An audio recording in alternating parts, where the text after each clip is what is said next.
name is Vladimir Radunovic. I'll be your host today, for at least for the first part of the meeting. For those of you that are new, the outline of the webinar or the event is we'll first look into the main trends of the previous month. In this case, one single quite big trend. We'll then look into what were other developments that are of relevance in the previous month, and then we'll look ahead into what's coming when it comes to the major events in digital policy sphere, what Diplo will offer to you. At all times, you're more than welcome and encouraged to use the chat. So try to reflect on what we cover, raise your comments, questions, impressions, ideas, maybe topics that we missed. The chat moderator, Susonia, will help channeling all the inputs and discussions in the chat to the main flow of discussions. So let's start, and we jump straight into discussions in the trends of the previous month, i.e. the main trend. And this time it was quite easy to choose. It is the UN General Assembly, which has started and is running in September. We were trying to follow what were the digital topics on the agenda of General Assembly, and there are three interesting topics that we'll try to cover within the next 20 minutes or something. One is our common agenda that was suggested by the Secretary General. We'll hear a little bit about it. We'll hear what states think about it, what were the reflections within the speeches, and what can we expect when it comes to the processes. Then the digital topics. So what were the hot digital topics at the highest level of the speeches?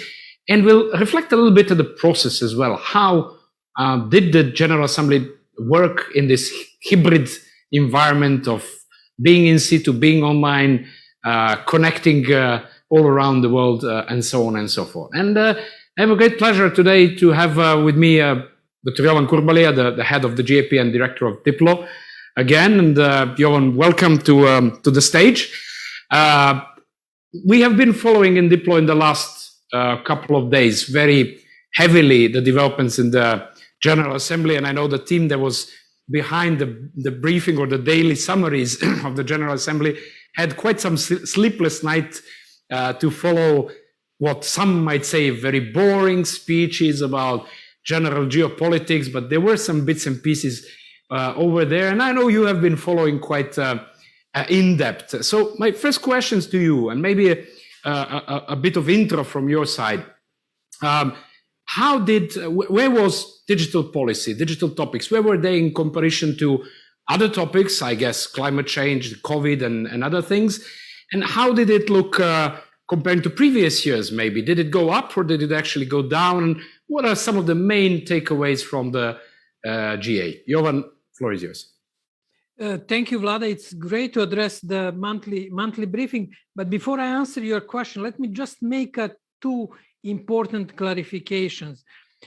First one is that this time our curators and reporters had a slightly easier task because they were assisted by AI. And over the next few days, we will be showing how AI can help us with diplomatic reporting. You will receive updates, and you can see the report which is enclosed here. Therefore, AI is coming into multilateral diplomacy, and we wanted to showcase how it can work, what are the limitations, and what are the obviously potentials. When it comes to digital, and we can discuss it in the broader context of our common agenda, digital per se played slightly less relevance this year than previous years. But good news is that it is becoming, digital coverage is becoming more concrete, more to the point, less on the just general notion that we have to digitalize, that we have to use computers, that you have to use digital technology. There were more pointed discussions on cybersecurity, misinformation, digital divide, and specific issues. Therefore, less coverage in the quantity, more coverage when it comes to quality, including few initiatives which came in discussion, including digital sustainable goals, digital track for the negotiation, and we can reflect more on it. Over to you. Thank you, Jovan. I would start with the question. I know that you did quite some analysis that you can see in the background, and I'll just remove myself so it's more visible. Can you run us through these two particular visuals? One is related to hybrid diplomacy, and the other one is related to the main topics, or even three, right? To the main topics about that were on the agenda. So I'll leave the floor to you. I'll just slip away so that everyone can see it. Jovan. Okay. Yeah, that's definitely, 193 national delegates delivered the statement. For those of you who are new to the UN, you know that every third Thursday in September, Tuesday, head of states and governments gather in New York and then deliver statements on position of their respective countries on the key issues of the digital policy. Now, as you can see, there was relatively low presence of the female head of states and head of governments, only 18. And this is a slight reverse to the trend to the previous year, where we had more heads of states, more female heads of states and governments. There was 80 countries referred to digital directly, from general notion in passing down digitalization to very in-depth coverage, which was, for example, provided by Estonia or to some extent by Singapore. Therefore, there is a quite wide range of these 80 countries that refer to digital in their speeches. Apart from digital, there were two major issues. One was obviously COVID-19, but losing slightly in relevance comparing to climate change and build up for the Glasgow summit. That was an interesting, we expected more on COVID, but there was less comparing to climate change. But you will receive detailed analysis till the end of the week, providing really paragraph by paragraph analysis of coverage on climate change, COVID-19, digital, and our common agenda, which is substantive issue. In addition to these numbers, maybe next graphics that we prepare could be useful is the question of the modus operandi. How was diplomacy performed during the last 10 days? There were 56% of countries that delivered their speeches on site in the Chamber of General Assembly in New York, while 44% of countries deliver it like last year online via mainly pre-recorded videos. And you can see the map of who was in situ, who was pre-recorded, quite a share across the region, although there were some comments that countries that delivered pre-recorded message could be less included in negotiation than countries that had somebody, head of state in New York. Now, one question was that most, even countries with pre-recording messages, like France, in Sweden, you can see Finland, Norway, they had usually their ministers of foreign affairs or high officials in New York. Therefore, they didn't lose on this overall interaction of the diplomatic bazaar that is happening in New York every September with many parallel events, meetings, dinners, briefings, and some track to diplomacy. This is on the modus operandi and UNGA numbers. Much more will follow up shortly with the analysis by our AI system. Over to you.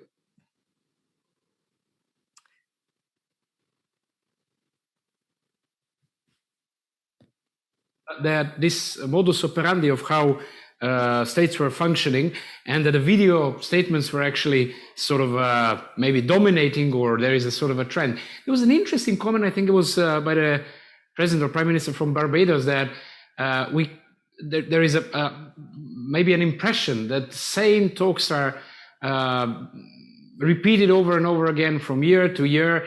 And then the question is whether, the next step in this whole process could actually be stripping away these statements, having them somewhere online if someone wants to see them or not.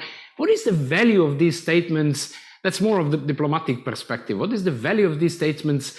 Do you see that it might in future be somehow moved more towards this, passive viewing of the statements, but having more active discussions in New York and so on? How do you see the process in future with these hybrid circumstances?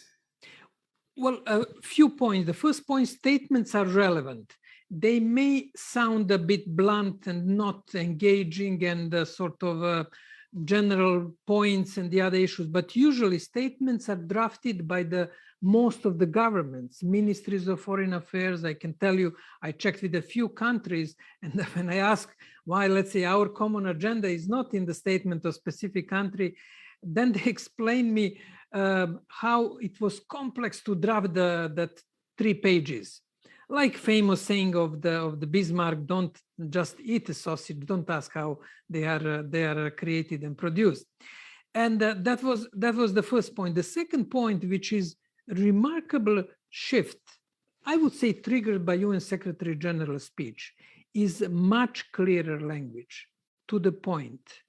A new sort of a linguistical construction, breakthrough or breakdown, which was introduced by Secretary General. Very interesting. We expected a speech by Boris Johnson. When it comes to the language, engagement, dramatic part, and if you're interested in more this theatric aspect of the study, it was fascinating speech. Quite a few countries, including Barbados, calling for the clarity. The words must be much more precise. Therefore, we have a clear shift from traditional, more vague language towards more precise language. And I would say the speech writers, the demand for the speech writers has been increasing, and it is put on the higher bar today, especially by UN Secretary General's speech, which was well constructed, clear, blunt in the describing the situation, and also quite dramatic in the call for action. When you mentioned, and I'll open the floor in a couple of minutes and back to Sonia to summarize, but before that, I wanted to focus briefly on what you also already mentioned at the beginning, and that is this our common agenda that the Secretary General has pushed for. So can you tell us a little bit more about what it is? What are the digital components of that, or links, if you wish, with the digital cooperation push beforehand, and how did the countries react to this when it comes to the proposal, the concrete substance there? Definitely, Vlad. We will provide the detailed analysis of our common agenda. It was published just before UN General Assembly in order to galvanize discussion. And some people argue that it is, in a way, agenda for the second term of the Secretary General Guterres' position as the head of the UN Secretariat. And I would say this is an extremely interesting document. Now, one can argue that it is probably too visionary, too normative, and there are these elements. But why it is an extremely interesting document? It combines codification of the current problems: climate change, COVID-19, poverty, development challenges. It's very well in identifying and proposing solutions. I won't be going into really detailed analysis. We'll follow up with that. But then what was a positive surprise, it went beyond the diplomatic comfort zone towards proposing new solutions. Therefore, it called for the new social contract from the local to the global level. Basically arguing we have to do something, we have to have a new understanding what matters for us and how to implement, how to achieve what matters for us as a society. That was the first point. Second point, which was very interesting, was related to the rights of future generations. As far as I know, for the first time, it was so clearly outlined and temporal aspect of the global politics. It is not only solving the problems that we have today or maybe tomorrow, but it is also ensuring that we leave the world, that we leave the globe, at least in as good situation and as good shape as we got it from previous generations. Therefore, Secretary General argues that there are serious threats to our natural environment, and we are familiar with this, with biodiversity, climate change, and also we can call it social culture, what we are going to pass to the next generations when it comes to arts, literature, culture, understanding ethics, social fabric. Many important issues. Therefore, he said, okay, we have to do something. And then he had a very few concrete proposals. One is to create a future laboratory to see what a future may bring. Then to have a special envoy for the protection of the rights of future generations. And probably the most, let's say, far-fetched proposal and interesting is to repurpose a UN Trusteeship Council, which is one of the basic bodies of the UN, to take care of the rights of future generations, to be in a way representative of the future generations when it comes to the multilateral negotiations and discussions. And here I can just refer that Malta made this proposal in well, almost 30 years ago. And at that time, it was it was premature. It was very visionary, as we can see, but it was in a way postponed based on, to the large extent, legal considerations, because it required the change of UN Charter, which is a tricky issue because of the question of reform of the UN Security Council and the other issues. But that's for me, the key breakthrough. What are we going to leave to the future generations in terms of nature, in terms of culture and society, fabric of society? And these few concrete proposals: future lab, special envoy for future generations, and the question of use of trusteeship council. What we noticed is that it was very well received by quite a few countries. We have many direct references. Some countries came with the proposals, like Sweden and Spain. They want to help Secretary General to prepare the Summit of Future, which is tentatively scheduled for 2023. That would be a point where all of these discussions about these few proposals should come together, hopefully with some sort of resolution, humanity for future, UN for future, which will put in motion some of these proposals. Most likely future labs, most likely UN special rapporteur for future, and we'll see what will happen with trusteeship council.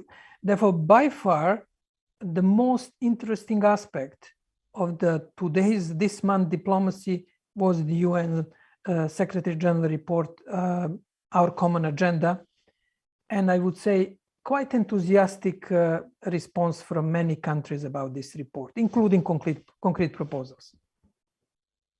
Thank you. I think it's quite an interesting framing of this future of technology in context of society and future of generations and so on. And there was a lot coming from the UN press, if we put it away, also on digital cooperation in the last years. It will be interesting to follow more. I have a couple of more questions, but before that, I want to look at the chat. So, Sonia, anything interesting in the chat? Any discussions? Any open questions? Anything to raise as a reflection to this topic, Sonia?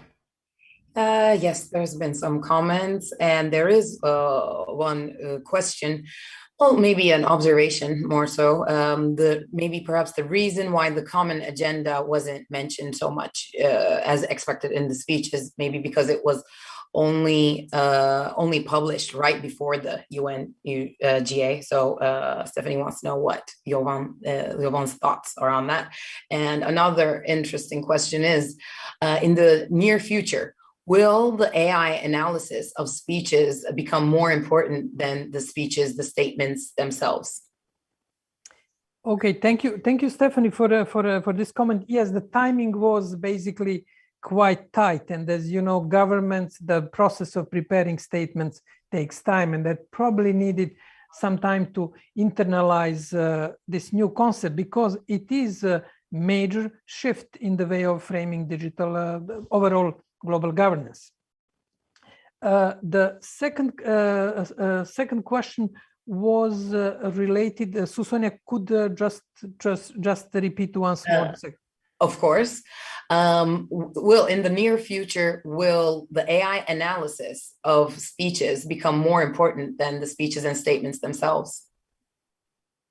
Okay, that's almost philosophical question, but back to the, I'll answer it, but back to the our common future, one big issue in this negotiation about rights of future generations is if we are going to pass patterns that were passed to us from time immemorial, ancient Greece, a religious tradition, which were passed to us, are we going to pass the patterns that they are not copyrighted to the next generation? Therefore, there is a huge question of common heritage, thinking common heritage that we should pass to the future generation. Whether AI will be more important in this experiment that we have been doing over the last 10 days, which is very exciting experiment, our main aim is to anchor AI in the core values of humanity. We call the project Humanism, with AI in the center. And our aim is to see what AI can do under human control and how ultimately AI may help also to present the rights of future generations. Let me just give you one thought experiment. If we appoint somebody as a special rapporteur for the rights of future generations,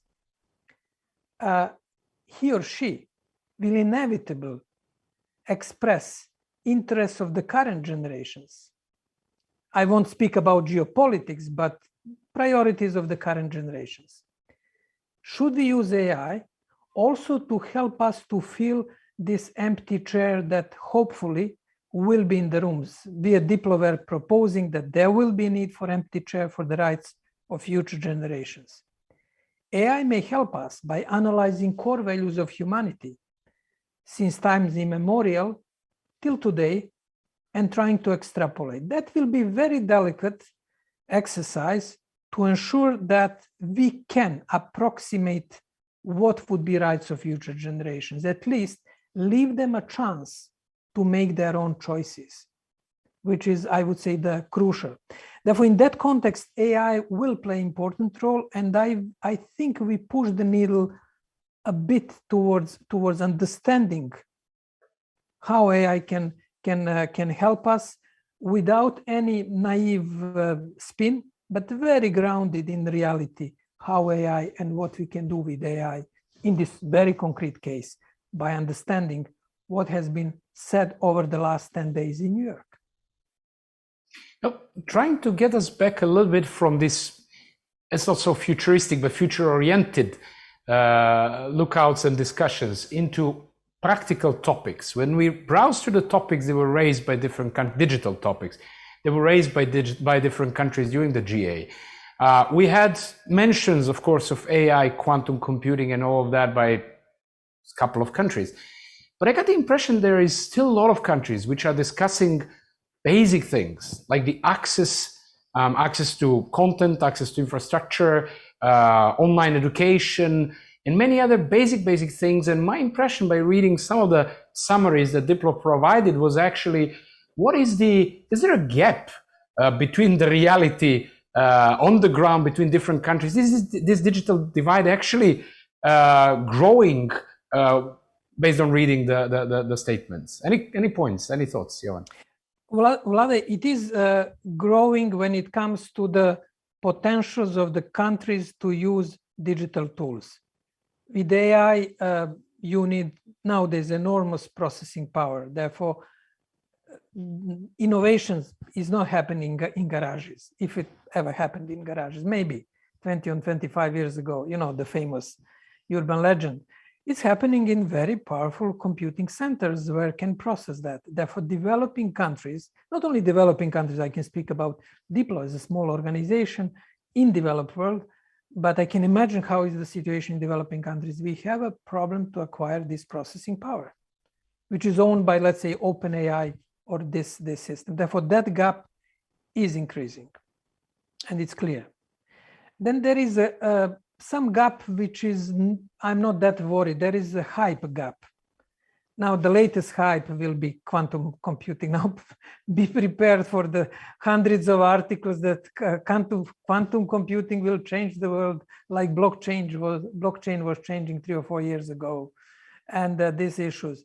On that point, I'm not that worried because I think sometimes it is healthy to stay away from hype and to wait till hype passes and to see what will remain out of it.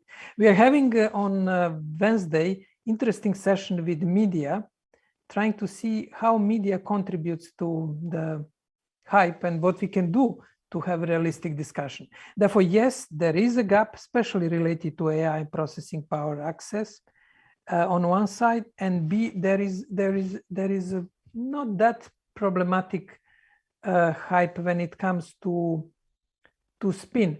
I'll just give you, and with this I will close, one example where this gap is increasing.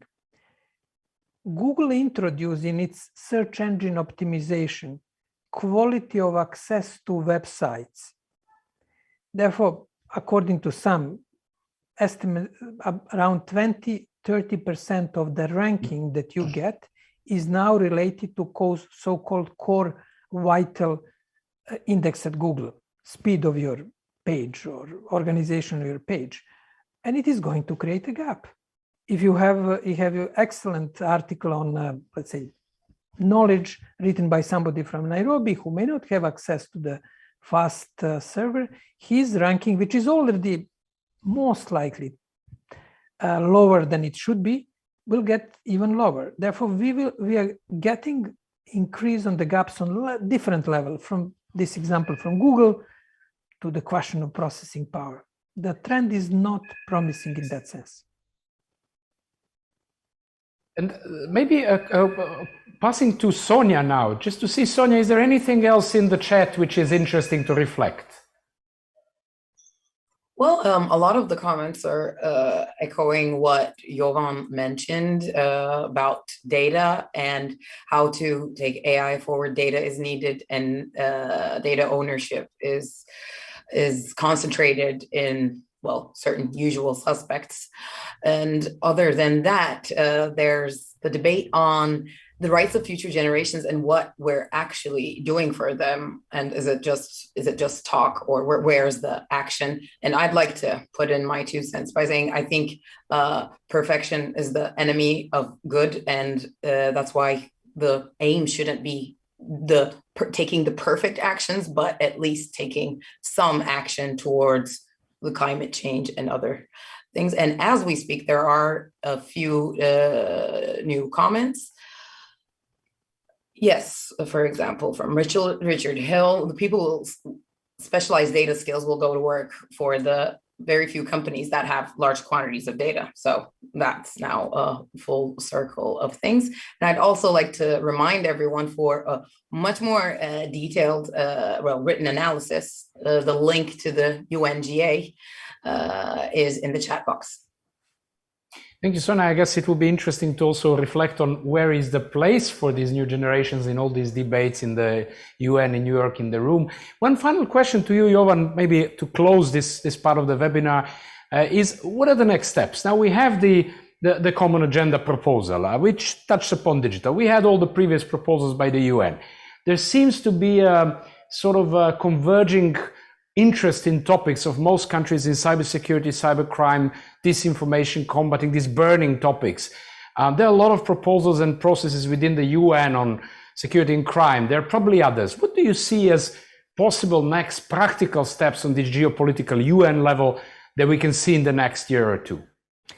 Vlad, Steph in the comments made a really spot on point of the closer gap between online and offline.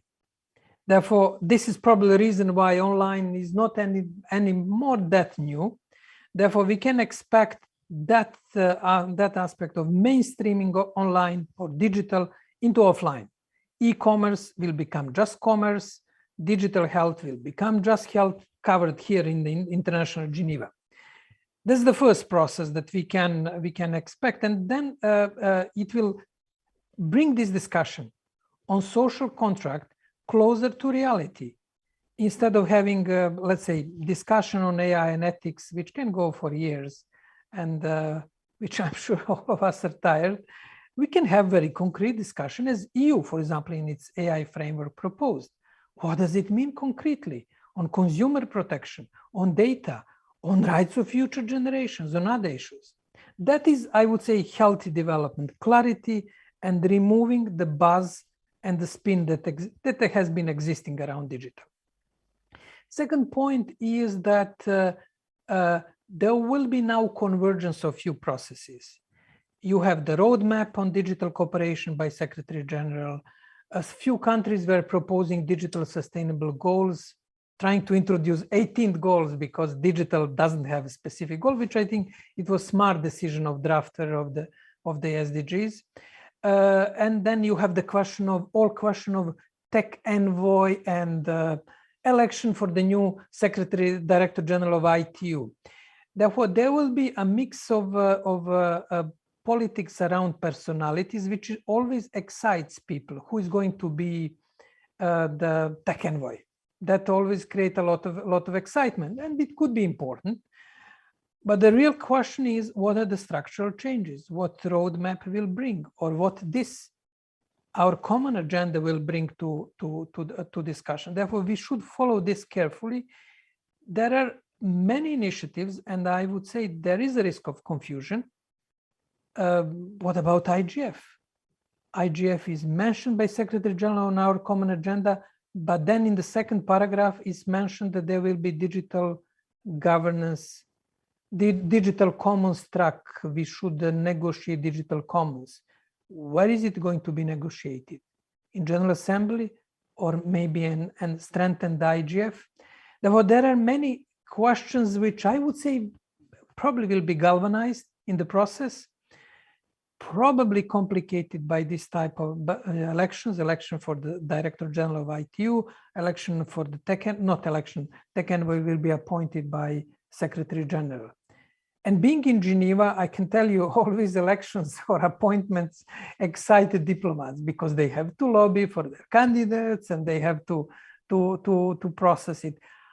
I would advise to put on the agenda this Swedish-Spanish proposal on helping the Secretary General to organize future meetings summit.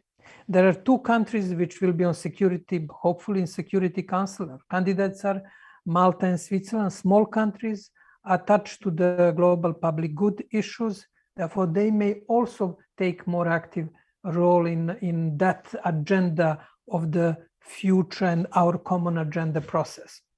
That's in brief what is basically my take on this crystal ball exercise.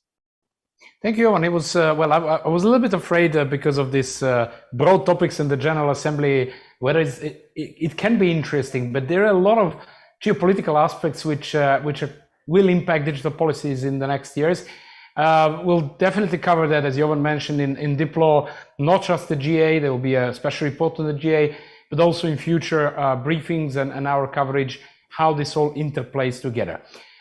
We are ending this part on the trending, on the GA coverage for the briefing, and we're moving to the second part of the briefing, which is actually reflecting on some other relevant issues in the digital policy sphere, which is what we called an Internet Governance or Digital Policy Barometer. So I'll invite my colleague Andriana to join me, and Andriana will try to drive us through some of the key developments when it comes to barometer and what was high on the agenda and so on. Andriana, over to you, and I'll come back later. Okay. Thank you for the floor, Vlado. Ooh, all alone here, this feels.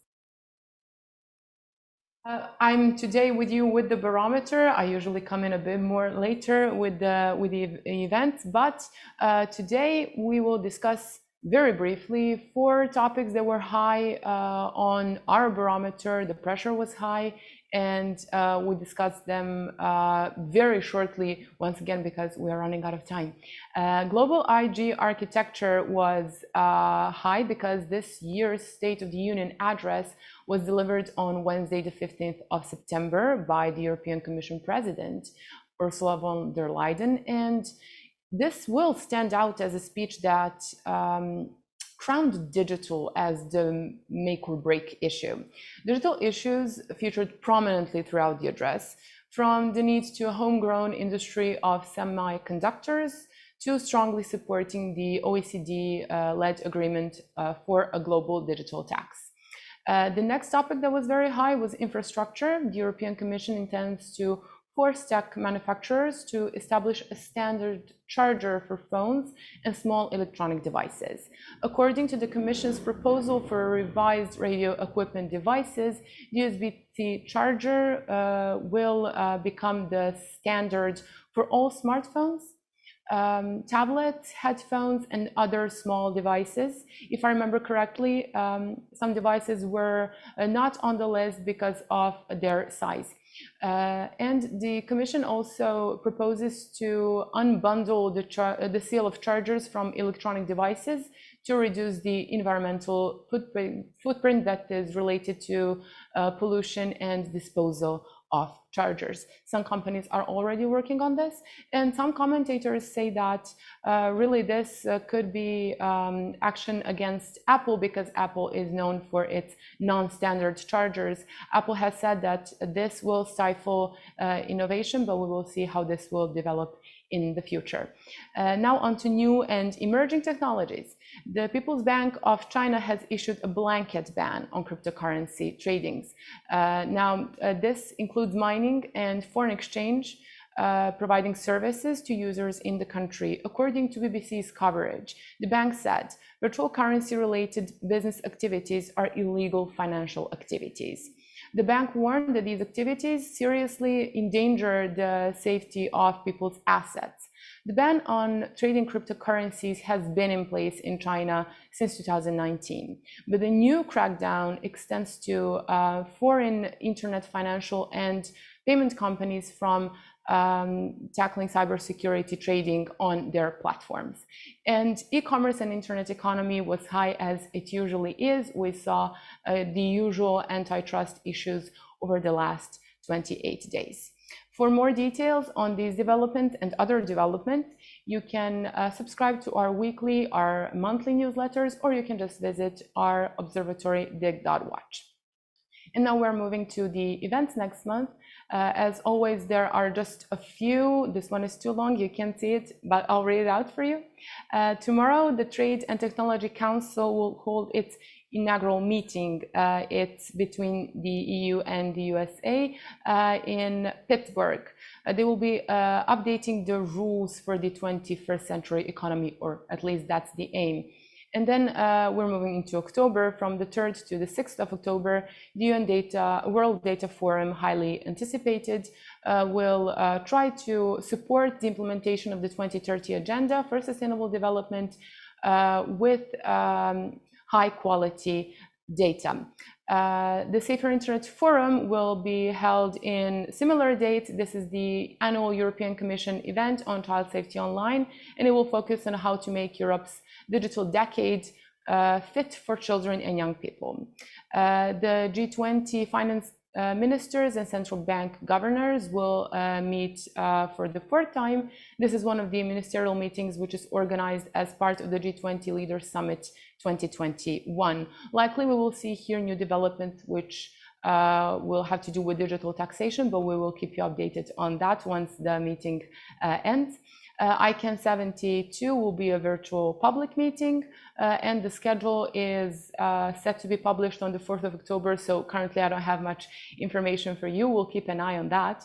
And you will most definitely see it updated on the dedicated event page on Digital Watch. And for the very last event that I will highlight, it's the G20 Leaders Summit. It will focus on 3 broad interconnected pillars of action, and these are people, planet, and prosperity. I invite you to go to Digital Watch and visit our events section. And if you see an event that we have missed to add, please keep us informed of that. And I will finish here. As I am one of the curators that had many sleepless nights, who went to sleep only 12 hours ago, I hope that this was very constructive for you. And I will now give the floor to my colleague Marco for what we call fondly Diplo with Love section. And after that, Vlad and I will be back with the last of our reminders. Over to Marco. Thank you, Andriana. Before going into what to expect from our side, I would still like to draw the attention of 3 important processes that are taking place in Geneva this week. We have announced them during our last briefing, but since they are concluding these days, I think it's always useful for our audience to remind them. The first one is the Human Rights Council. The second one is the UNGG, UN Governmental Group of Experts on Laws, Lethal Autonomous Weapons. They are discussing now at the UN, and the WTO Public Forum. So as you can see, still a very busy agenda for Geneva's international organizations, and Diplo's agenda is even busier. So what to expect from our side when it comes to events? Until the end of this week, tomorrow and on Thursday, we will have first security of digital products and the regulatory environment. It's an event related to the Geneva dialogue discussions. And then on the 30th of September, we will have 2 events. In the morning, covering digital in the media, what are the stakes? Is the event that Jovan was mentioning before, which is also part of the 12 Tours to Navigate Digital Geneva. As you know, as most of you know, every month in Geneva since this year, we have started analyzing and flying through the Genevan landscape with a specific digital policy lens. And this month is the time of media, and most importantly, how can media effectively cover digital developments? Some of them are mentioned, but with the gaps that we have many times highlighted. And on the same day, we have telephone diplomacy, dialing the red line, an historical journey, a part of our master classes. And the 5th of October, we have training training cyber diplomats, tools, gaps, and opportunities. It's our monthly web debate.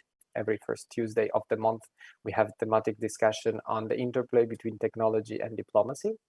The 14th of October, we have digitalization powering environmental protection. So to address the link between environment and digital, which was also touched upon in the chat discussion today. On the 26th of October, we will have our monthly briefing, as today, covering the developments of October. And then we will also have radio and TV broadcasting, diplomacy going live, as well as our usual monthly tour. Our next month will be on legal and governance. And we will share more details as well as the page where you can register later on.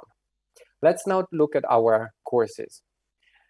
The 11th of October will mark the start of our autumn courses, the Advanced Diploma in Internet Governance, Cybersecurity, Economic Diplomacy, Language Diplomacy, and Science and Diplomacy. We had a lot of applications, so we are happy to start a new academic year with all of you and those of you that have registered and signed up for our courses. And during the upcoming briefings, we will also explain and present our menu when it comes to courses for 2022. So stay tuned in that side. To conclude with what to expect from us when it comes to resources, we have a few regular appointments. The 1st of October, we will publish the GIP Digital Watch Weekly Digest. It's the mean for those of you who cannot wait for the monthly newsletter to stay on top of digital policy every week. So you can get developments basically as they happen and analyzed and digested by our experts. On the 4th of October, we have our GIP monthly newsletter, a roundup or the monthly developments. And on the 16th of October, we have the monthly Cyber Detente Barometer. For those of you who are cyber savvy and want to dive a little bit more into depth when it comes to cybersecurity discussions and cybersecurity issues. And again, to conclude, every Friday of the month in October, we will have the GIP Digital Watch Weekly Digest. That is all from my side.